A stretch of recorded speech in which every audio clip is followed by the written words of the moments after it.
আজি বিশ্ববৰেণ্য শিল্পী ভাৰতৰত্ন ডক্টৰ ভূপেন হাজৰিকাদেৱৰ জন্ম শতবাৰ্ষিকীত তেখেতৰ এফাকি গীত গাই মই শ্ৰদ্ধা জনাইছোঁ।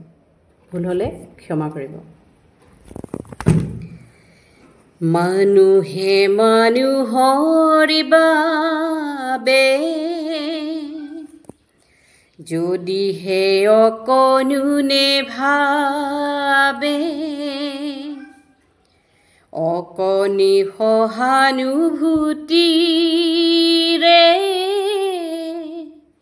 ভাবিব কোনেনো কোৱা সমনীয়া। মানুহে মানুহৰ বাবে যদিহে অকণো নেভাবে, অকণি সহানুভূতিৰে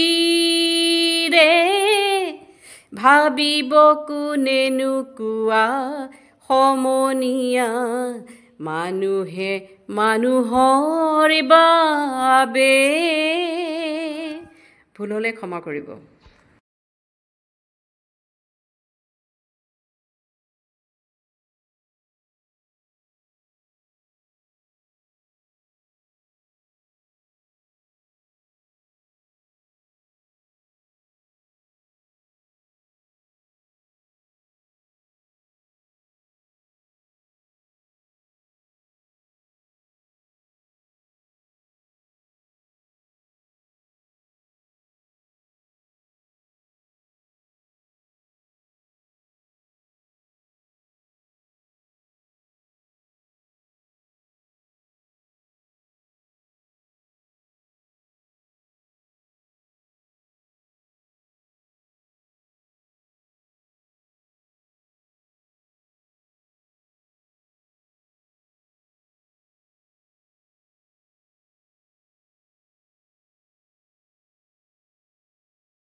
ভূপেন দা সমগ্ৰ বিশ্বৰ সন্তান আছিল, কিন্তু অসমীয়া মন আৰু অসমৰ চিন্তা চেতনাই তেখেতক সকলো সময়তে প্ৰাণৱন্ত আৰু জীৱন্ত কৰি ৰাখিছিল।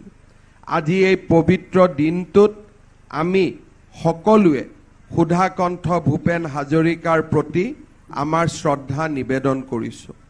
ৰাজ্য চৰকাৰে ভূপেন দাৰ জন্ম শতবাৰ্ষিকীৰ এই সমগ্ৰ বৰ্ষটি ভূপেন দাৰ স্মৰণ কৰি বিভিন্ন অনুষ্ঠান আয়োজন কৰাৰ বাবে আগবাঢ়িছে। আমি সকলো অৱগত, অহা 13 তাৰিখে প্ৰধানমন্ত্ৰী নৰেন্দ্ৰ মোদী ডাঙৰীয়াৰ উপস্থিতিত ৰাজ্যবাসীয়ে পুনৰ এবাৰ ভূপেন দালৈ শ্ৰদ্ধা নিবেদন কৰিব। সেই সভাতেই ভূপেন দাৰ বাবে ভাৰতৰ ৰিজাৰ্ভ বেংক অৱ ইণ্ডিয়াই প্ৰস্তুত কৰা এটি বিশেষ মুদ্ৰাৰো প্ৰধানমন্ত্ৰী ডাঙৰীয়াই উদ্বোধন কৰিব। ভূপেন হাজৰিকা ডাঙৰীয়াৰ বিষয়ে সুন্দৰভাৱে লিখা এখন গ্ৰন্থ সিদিনাখন প্ৰধানমন্ত্ৰী ডাঙৰীয়াই উদ্বোধন কৰিব, যিখন গ্ৰন্থ ভাৰতৰ সকলো ভাষাতে অনুদিত হ'ব আৰু ভাৰতৰ প্ৰত্যেকখন মহাবিদ্যালয় আৰু বিশ্ববিদ্যালয়ৰ গ্ৰন্থগাৰক শুৱনি কৰিব। অসমৰ 20 লাখ পৰিয়াললৈ কিতাপৰ বৰ্ষৰ লগত সংগতি ৰাখি সেই গ্ৰন্থখনি আমি বিতৰণ কৰিম।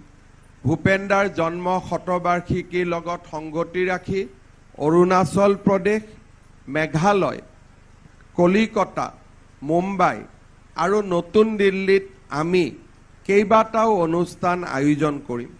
জন্ম শতবাৰ্ষিকীৰ আৰম্ভণি প্ৰধানমন্ত্ৰী নৰেন্দ্ৰ মোদীৰ উপস্থিতিৰে আমি সূচনা কৰিম আৰু জন্ম শতবাৰ্ষিকীৰ সামৰণি ভাৰতবৰ্ষৰ ৰাষ্ট্ৰপতি মহোদয়াই মুখ্য অতিথিৰ আসন অলংকৃত কৰিব। ভূপেন দাৰ সপোনৰ মিউজিয়ামো এই সময়ছোৱাৰ ভিতৰতে শংকৰদেৱ কলাক্ষেত্ৰত আমি নিৰ্মাণ কৰাৰ কাম সম্পন্ন কৰিম। ভূপেন দাৰ গান, ভূপেন দাৰ সৃষ্টিক সংৰক্ষণ কৰাৰ ক্ষেত্ৰত সেই সংগ্ৰহালয়টোৱে এক নিৰ্ণায়ক ভূমিকা পালন কৰিব। আমি অসমৰ ৰাইজক আহ্বান জনাম যে ভূপেন দাৰ জন্ম শতবাৰ্ষিকীটি আৰু কেনেকৈ আমি সুন্দৰ কৰিব পাৰোঁ, অসমৰ নৱ প্ৰজন্মৰ মাজত তেখেতৰ চিন্তা, তেখেতৰ আদৰ্শ, তেখেতৰ জীৱন গাথাক আমি কেনেকৈ চিৰসেউজ কৰি ৰাখিব পাৰোঁ, তাৰ বাবে ৰাইজৰ সুপৰামৰ্শ আমি কামনা কৰিম। ভূপেন দাৰ স্মৃতি, ভূপেন দাৰ সৃষ্টিক আমি কেনেকৈ বিশ্বৰ বৰসভালৈ লৈ যাব পাৰোঁ, তাৰ বিষয়ে অসমবাসী ৰাইজৰ পৰামৰ্শ আমি কামনা কৰিম। আজিৰ এই সভাত আমি সমগ্ৰ অসমতে চৰকাৰী কাৰ্যসূচী আৰু সামাজিক কাৰ্যসূচী দুইটা দিশৰ পৰা আজি আমি ভূপেন দাক স্মৰণ কৰিছোঁ। আমি বিশ্বাস কৰোঁ ভূপেন দা চৰকাৰৰ সম্পত্তি নহয়, ভূপেন দা অসমৰ ৰাইজৰ সম্পত্তি। সেয়েহে আমি ভূপেন দাৰ জন্ম শতবাৰ্ষিকী চৰকাৰৰ লগতে সমান্তৰালভাৱে অসমৰ ৰাইজকো বিভিন্ন পৰ্যায়ত পালন কৰিবলৈ আহ্বান জনাম। ভূপেন দাৰ জন্ম শতবাৰ্ষিকীৰ উপলক্ষে আমি নিৰ্মাণ কৰা বা আমি গঠন কৰি দিয়া কমিটিয়ে ভূপেন দাৰ সমাধি ক্ষেত্ৰক সমন্বয় ক্ষেত্ৰ নামেৰে নামাঙ্কিত কৰাৰ পৰামৰ্শ আগবঢ়াইছিল।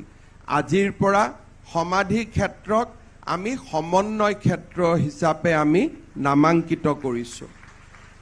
এইবাৰ বহাগৰ বিহুত আমি অসমৰ বিহু সমিতিবিলাকক আহ্বান জনাম এটা সন্ধিয়া যাতে ভূপেন দাৰ গানৰ কাৰণে উৎসৰ্গা কৰা হয়, কাৰণ এই বিহুটি ভূপেন দাৰ জন্ম শতবাৰ্ষিকীৰ সময়তে অনুষ্ঠিত হ'ব।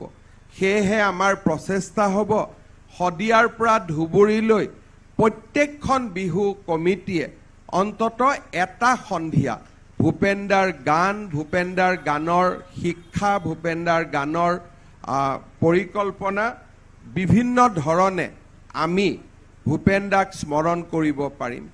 এই সমন্বয় তীৰ্থৰ লগতে অসমৰ বিভিন্ন স্থানত ভূপেন দাক কেনেকৈ আমি চিৰসেউজ কৰি ৰাখিব পাৰোঁ তাৰ বাবে আমি প্ৰচেষ্টা চলাম।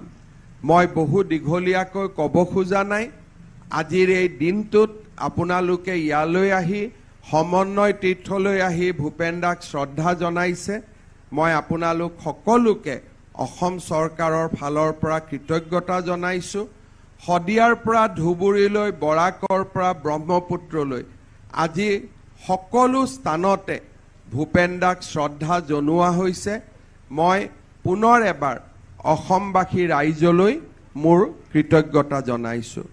ভূপেন দাই কৈছিল, প্ৰচণ্ড ধুমুহাই প্ৰশ্ন কৰিলে মোক, তোমাৰ প্ৰাপ্য কি কোৱা? মনৰ দুৱাৰ মেলি নিৰ্ভীকভাৱে ক'লো, তোমাৰ শক্তিখিনি দিয়া। মহাকাশে দিলে মোক বিশাল দৃষ্টি আৰু ধুমুহাই প্ৰচণ্ড শক্তি। বজ্ৰই দিলে মোক উদাত্ত কণ্ঠ আৰু দিলে সাহসৰ যুক্তি। বজ্ৰ কণ্ঠেৰে ধুমুহাৰ শক্তিৰে গীত গাই কপাম দিগন্ত। দানৱৰ সমাজতো গাম মানৱৰ গীত, কলিজাৰ সঁচা সুৰ সিক্ত। ভূপেন দাই মহাকাশৰ পৰা শক্তি লৈছিল আৰু সেই ভূপেন দাৰ শক্তিখিনি আজি অসমবাসীয়ে বিচাৰিছে। অসমৰ সংকটপূৰ্ণ সময়ছোৱাত আমি ভূপেন দাৰ আদৰ্শৰে অসমক জীয়াই ৰখাৰ বাবে, অসমীয়া সত্তাক কাললৈ জীয়াই ৰখাৰ বাবে আমি নিৰ্ভীকভাৱে কাম কৰিব লাগিব। ভূপেন দাৰ আদৰ্শই আমাক সদায় প্ৰেৰণা যোগাব। হেংদানধাৰী লাচিত নাথাকিলেও আগুৱাই যাবই লাগিব, নহ'লে অসমীয়াই অসমৰ মাটিতে নিজেই ভগনীয়া হ'ব। হেজাৰজন লাচিতে ভূপেন দাই কোৱাৰ দৰে হেজাৰজন অসমীয়াই লাচিত নাথাকিলেও হেংদান লৈ আমাৰ জাতিটোৰ সাংস্কৃতিক, অৰ্থনৈতিক, ৰাজনৈতিক সত্তাক সংৰক্ষণৰ বাবে ভূপেন দাৰ আদৰ্শৰে আগুৱাই যাব। পুনৰ এবাৰ তেখেতৰ 100তম জয়ন্তী দিনা তেখেতৰ পিতৃ মাতৃ আৰু ভূপেন দাক শ্ৰদ্ধাৰে সোঁৱৰণ কৰি পুনৰ এবাৰ মই ভূপেন দাৰ স্মৃতি জীয়াই ৰখাৰ বাবে